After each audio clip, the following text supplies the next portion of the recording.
শিক্ষিত ছেলেরা যদি থাকে ওরা বুঝবে প্রযুক্তি দিয়ে এই শরীরটা চলার মতো না। একটা শরীর যদি প্রযুক্তি দিয়ে চালাইতে হতো তাহলে শুধু একজনের শরীর চালানোর জন্য কয়েকশো ওয়ার্কার লাগতো। ওয়ার্কার বোঝেন তো? কয়েকশো কর্মচারী লাগতো। দুই চোখেই তো 13-26 কোটি ক্যামেরা। নাক তো সর্বপ্রথম চেক করে যে এটার গ্রান ঠিক আছে কিনা। গ্রান ঠিক নাই ওইখানেই নাক থামায়া দেয়, গ্রান ঠিক না, এটা ভিতরে দেওয়া যাবে না। কত বড় প্রজেক্ট এখানে লাগানো আপনি জানেন? নাকের কাছে নিতে দেরি না, গ্রান দিয়া বলতে দেরি করে না ওকে। আর যদি গ্রান ঠিক না থাকে সাথে সাথে বলে গ্রান ঠিক না। জিহ্বা স্বাদ চেক করে, বলেন না দুনিয়ায় কোন মেশিন আছে স্বাদ চেক করে দেখায় দেবে। জিহ্বায় তো ছোঁয়াইতে দেরি, স্বাদ বলতে দেরি করে না। যদি স্বাদ বিনষ্ট হয় তো জিহ্বার সাথে সাথে বলে স্বাদ ঠিক না, চলবো না। দাঁতে চেক করে কোন পাথরের কণা আছে কিনা, সর্বপ্রথম কামড়টা ওইটার উপরে পড়ে। জিহ্বা আবার চেক করে কোন চুল আছে কিনা, ঠিক না? প্রজেক্ট লাগান না, এক একটা গণাইতে থাকি আমি। হাট যে চলে সেটা প্রজেক্ট দিয়া চালায়, দেখেন না কত বড় মেশিন লাগে। এটা তো পাঞ্চ করে, পাঞ্চ রক্ত ভিতরে নেয় আবার চাপ দিয়া রক্তকে ছেড়া দেয়, পাঞ্চ করে। অক্সিজেন পিওর যায়, যাইতে দেরি। আমাদের শরীরের ভিতর থেকে কার্বন ডাই অক্সাইডকে যায়া পেঁচাইতে দেরি করে না, পেঁচাইয়া আবার আধা সেকেন্ডের ভিতরে এটাকে বের করে দেয়। কয়েকটা দেখাইলাম। প্রযুক্তি দিয়ে যদি শরীরটা চালাইতে হইতো তাহলে এক একজনের শরীর চালানোর জন্য কয়েকশো ওয়ার্কার লাগতো। আল্লাহ ফেরেশতার সেবা দিয়া চালায়। ওই মানুষটাকে আল্লাহ কোনোদিন জানোয়ার বলতেন না। জানোয়ার বললেও তো মনকে বুঝাইতে পারতাম, কিন্তু শুধু জানোয়ার তো বলেন নাই, একটু আগে বলছেন যে জানোয়ারেরও তো একটা কোয়ালিটি আছে, তোর ভিতরে তো এই কোয়ালিটিটাও নাই। জানোয়ারের ভিতরেও কিন্তু কোয়ালিটি আছে, কিতাবে আছে। কুকুরের ভিতরে 9টা গুণ আছে, ওটা যদি মানুষের ভিতরে আসে তাহলে মানুষ আল্লাহওয়ালা হয়ে যায়, আল্লাহওয়ালা, আল্লাহর ওলি হয়ে যায়, ওলি। চাই যুবকের ভিতরে আসুক, চাই নারীর ভিতরে আসুক, চাই পুরুষের ভিতরে আসুক, চাই গ্রাম্য ভিতরে আসুক, চাই শহরের ভিতরে আসুক, যার ভিতরে আসবে সে ওলি। জানোয়ারেরও কোয়ালিটি আছে, কিন্তু আল্লাহ বলে না, তোর ভিতরে তো এতটুকু কোয়ালিটিও নাই, জানোয়ারের ভিতরে যতটুকু আছে। বেদা আমি কথা গুছায় নিয়ে আসতেছি, আপনি যেখানেই থাকেন, খাওয়া দাওয়া যেমনই হোক, পোশাক পরিচ্ছদ যেমনই হোক, রং আর ঢং যেমনই হোক, রং ঢং বোঝেন, কালার আর গঠন যেমনই হোক, বংশ বলি যেমনই হোক, আল্লাহ এটা দেখবে না। আল্লাহ দেখবে এই ছোট জীবনটাকে কে গড়ল। যে এই ছোট জীবনটা গড়বে, ছোট এই জন্য বললাম, 60-70 বছর বললাম না, কেননা এই উম্মতের উপরে আল্লাহর বিশাল দয়া আছে, স্নেহ আছে, মায়া আছে, মমতা আছে, ভালোবাসা আছে। একটা উদাহরণ দিতেছি, বলেন রমজানে ফরজ কয় গুণ ছিল? কত? কেউ যদি চাইতো কিতাবের লেখা অনুযায়ী তো 1 মাস ফরজ আদায় করা বলতে তো পারতো যে আমার 70 মাসের অ্যাডভান্স ফরজ পুরা হয়ে গেছে, ঠিক না? কয় মাসের? কিন্তু কয়জন পড়ছে বলেন? এই গ্রামের কয়জন পড়ছে? এই ইউনিয়নের, এই ওয়ার্ডের কত পার্সেন্ট লোক নামাজ পড়ছে? বলো যুবক, তোমরা কতজন পড়ছো?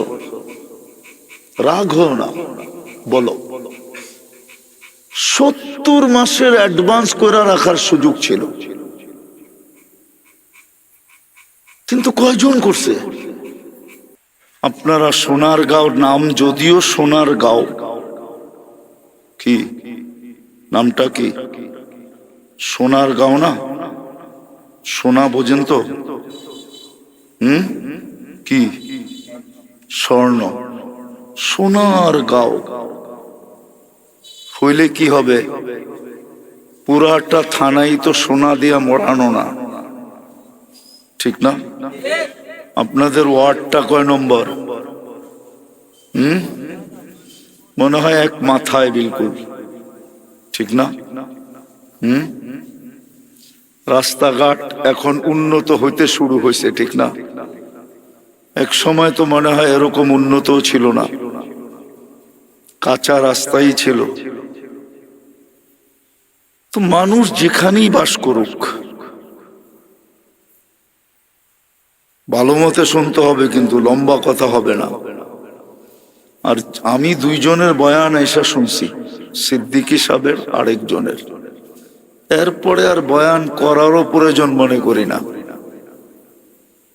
কেন আজকাল আমাদের মেমোরি ছোট, সব প্রযুক্তিতে চলে গেছে। স্কুল কলেজের ছেলেদেরকে জিজ্ঞাসা করেন, মুখে মুখে অঙ্ক করতে পারবে না, হিসাব করতে বলেন পারবে না, ক্যালকুলেটর লাগবে। আগে মুদি দোকানের চোতা লেখতো, তারপরে মুখে মুখে হিসাব করা, তারপরে লেখা দিয়া দিত। এখন সবার দোকানে ক্যালকুলেটর। আমরা যখন স্কুলে পড়ছি তো 25 পর্যন্ত নামতা মুখস্থ করতে হতো, আর এখনকার পোলা পান্ডে যদি বলি 9-এর নামতা বলো, তাও পারে না। 9 কত? ক্যালকুলেটরে গুণ কইরা তারপরে দেখায় এত। তো মেমোরি এখন প্রযুক্তিতে চলে গেছে, কথা লম্বা বললে মনে রাখতে পারে না, এই জন্য কথা লম্বা হবে না। কেননা সিদ্দিকী সাহেবের বয়ানের পরে আরেকজন ওনার আগে বয়ান করতেছিল, আমি যখন আসছি দূর থেকে শুনতে শুনতে আসছি, তারপরে আর প্রয়োজন মনে করে না, প্রয়োজন মনে করি না লম্বা বয়ান হোক।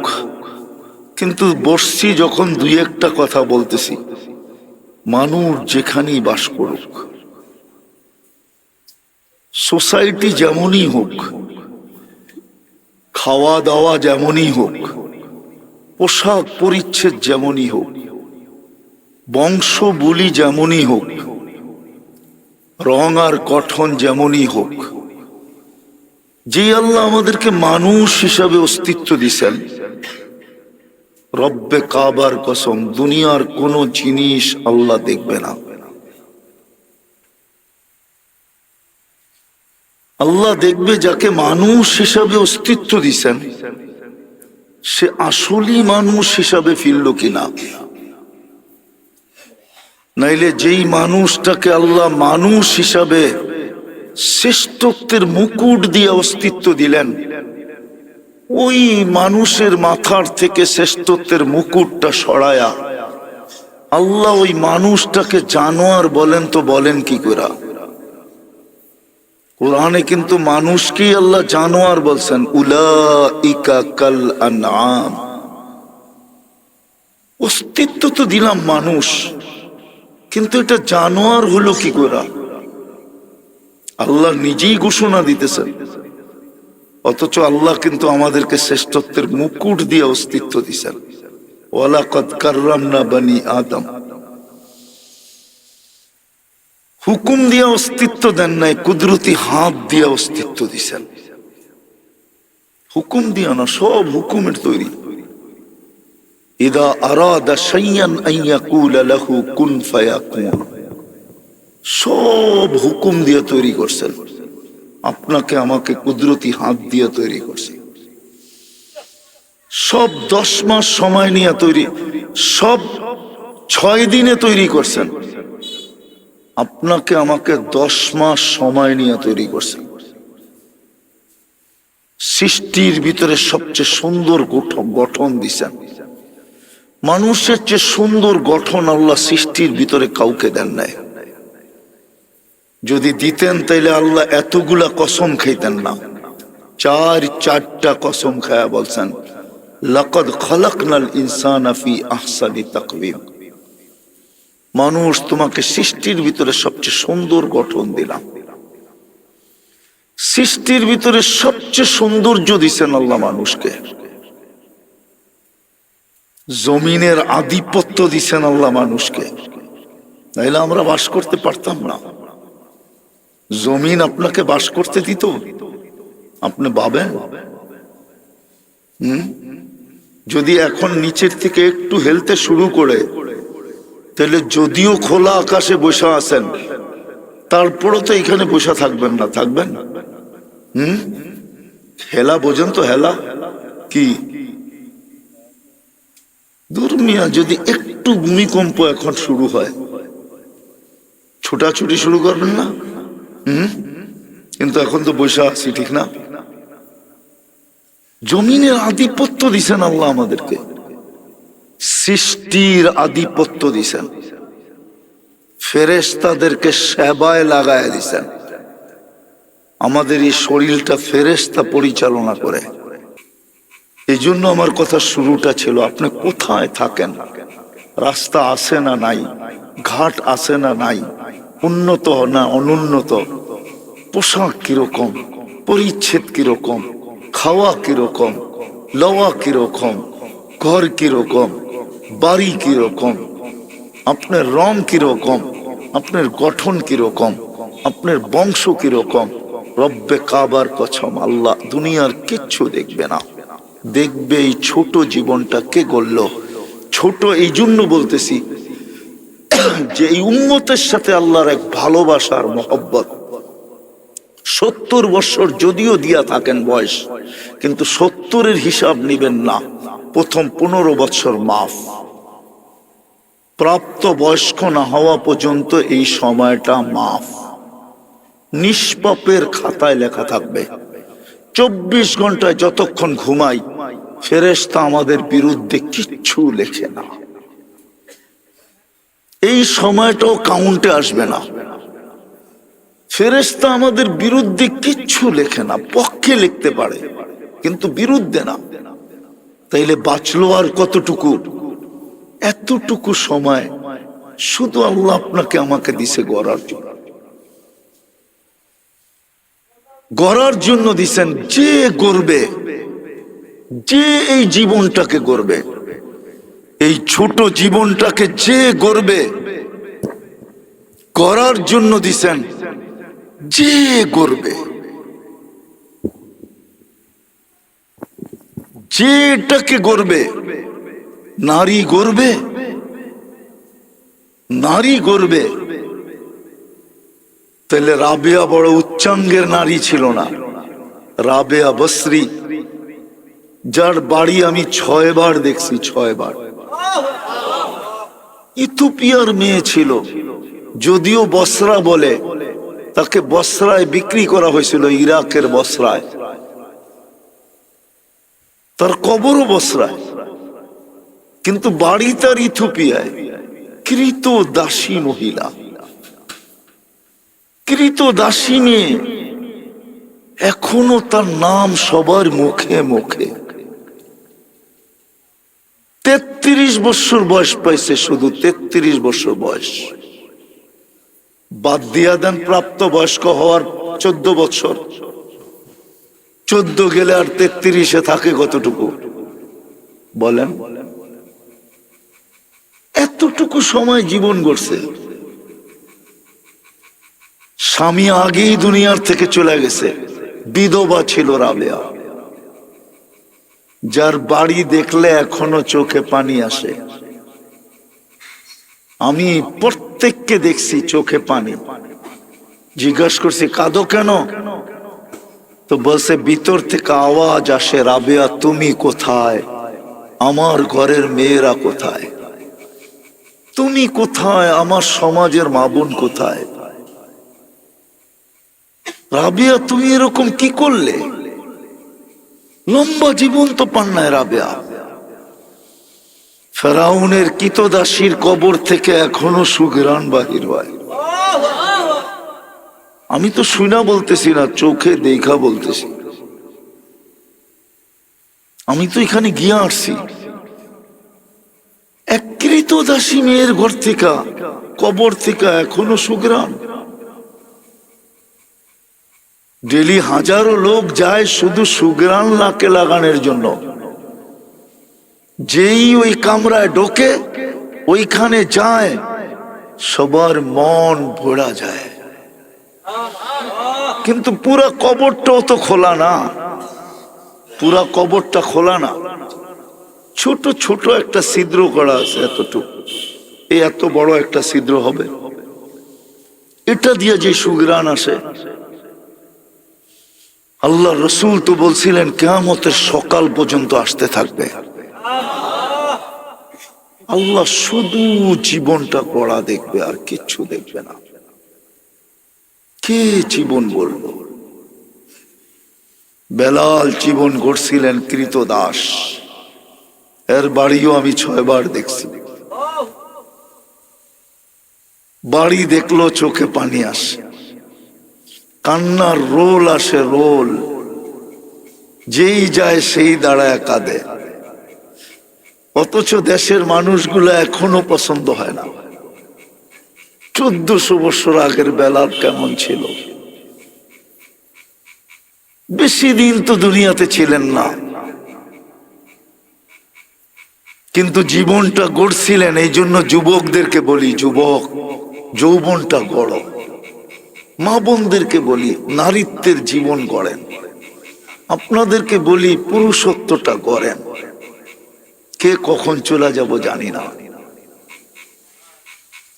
হ্যাঁ, যে গড়া যাবে আর গড়া রাইখা যাবে, দুটা কাজ আমাদের। একটা হলো গড়া যাওয়া, আরটা হলো গড়া রাইখা যাওয়া। একটা হলো নিজের জীবনটা গড়া যাওয়া, আর একটা হলো আমাদের পিছে যারা আছে সন্তান, এদেরকে গড়া রেখা যাওয়া। গড়া রাখা যাওয়া, নাহলে চলে যাব দুনিয়ার থেকে। বৎসরে একদিন দেখা যাবে আমার জন্য মিলাদ পড়াবে, একদিন দেখা যাবে কাউকে দিয়ে দোয়া করাবে, কিন্তু ডেলি করবে না। এই জন্য আমি দুটা কথা বলতে চেয়েছি। একটা হলো নিজের জীবনটাকে গড়া যাওয়া, এছাড়া আল্লাহর কাছে পরিচয় পাওয়া যাবে না। দুনিয়ায় যতই পরিচিত থাকুক, কবির কথাই সত্য। সোনারগাঁয়ের মানুষ ইশাখা চলে গেছে, এটাই তার রাজধানী ছিল। যদিও ইশাখার রাজধানী, ইশাখার রাজধানী কিন্তু সোনারগাঁ ছিল। সোনারগাঁ জানেন না? জানেন না? হ্যাঁ, রাজধানী ছিল ইশাখার, ক্যাপিটাল ছিল সোনারগাঁ। ইশাখা চলে গেছে, শুধু ঐতিহ্য পড়া আছে।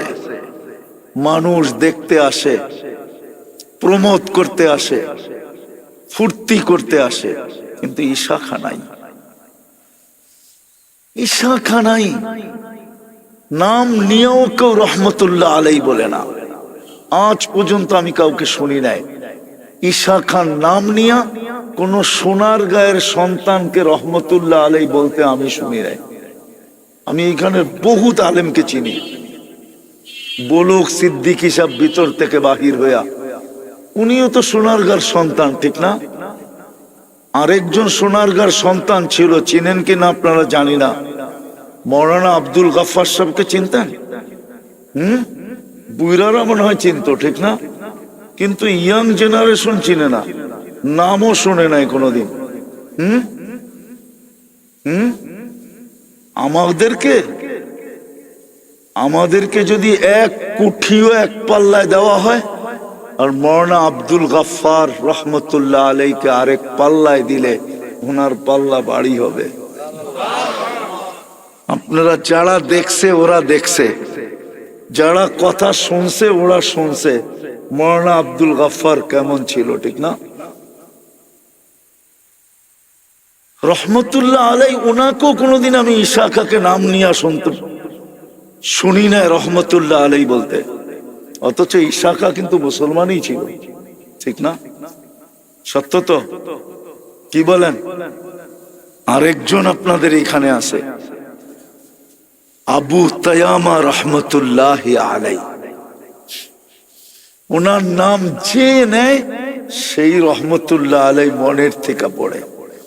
ইশাখাও ঐতিহ্য রেখা গেছে, আবু তায়ামা রহমতুল্লাহ আলাই ঐতিহ্য রেখা গেছে।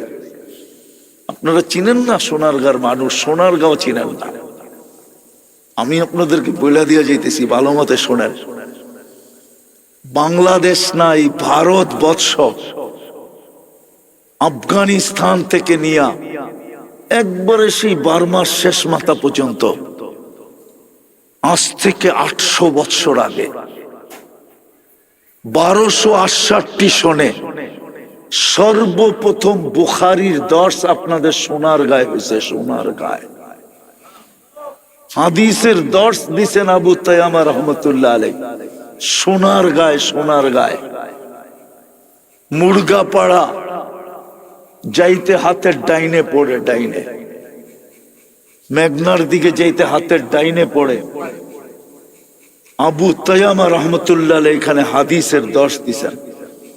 সোনারগাঁর মানুষ তো সোনারগাঁর ঐতিহ্য জানে না, তো যেটা বলতেছিলাম ঐতিহ্য থেকে যাবে। এই জন্যই মনে হয় কবি বলেন, মিলে খাক মে আহলে শাহ कैसे कैसे জমি খা গই নওজোয়ান कैसे कैसे। কত যুবককে তো জমিন বেনিশ করে দিল, লাশ হিসাবে কবরে দিতে দেরি, 6 মাস পরে আর কিছু খুঁজে পাওয়া যায় না। অথচ এক সময় যখন চলতো রাস্তা দিয়া, তো দুই পাশের মানুষগুলা বলতো যুবরাজ যায়, যুবরাজ। কত যুবতীকেই তো, কত সুন্দরীর লাশই তো জমিন পচায় দিল, বেনিশ করে দিল। এলাকায় যখন বাহির হইতো তো মানুষ বলতো পরীকেও হার মানায়, ঠিক না? সৌন্দর্যের কারণে কত মেয়ের নামই তো পরী বিবি হইল, ঠিক না? না হইল না? আমি আবার অন্যকে বলতেছিলাম, আমার ফুফুর নামই ছিল পরী বিবি।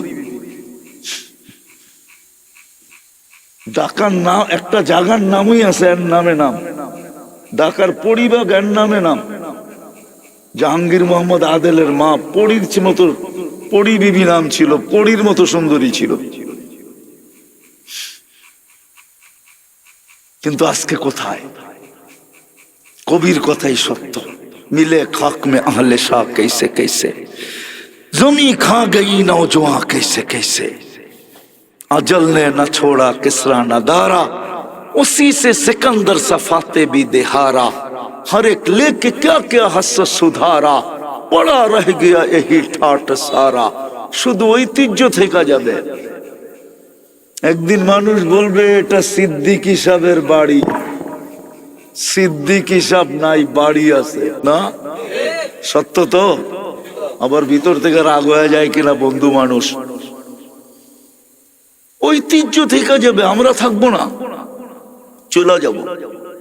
এই জন্য দুটা করণীয়, একটা হলো নিজেকে গড়া, আরেকটা হলো গইরা রেখা যাওয়া। নিজের জীবনটাকে গড়া, ওইখানে কেউ কারো পরিচয় দিবে না, সত্য কোরআনের কথাই। ইয়াউমা ইয়াফিরুল মারউ মিন আখি ওয়া উম্মিহি ওয়া আবি ওয়া সাহিবাতিহি ওয়া বানি লিকুল্লি ইমরিইম মিনহুম শা'নুন ইউগনি উজুহুন ইয়াউমাইযিন মুসফিরা যাহিকাতুন মুস্তাবশিরা ওয়া উজুহুন ইয়াউমাইযিন আলাইহা গাবারা তারহাতুহা কাতারা উলাইকা হুমুল কাফারাতুল ফাজার লা ইয়াসআলু হামিমুন হামিমা লা ইউজসি ওয়ালিদুন আন ওয়ালাদিহি শাইআ ওয়ালা মাউলুদুন আন ওয়ালিদিহি শাইআ মা আগনা আন্নি মালিয়া হালাকা আন্নি সুলতানিয়া।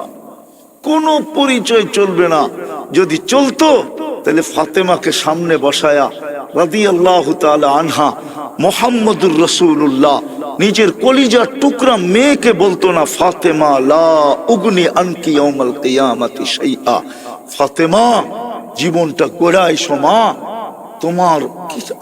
তোমার কিচ্ছু করতে পারবো না।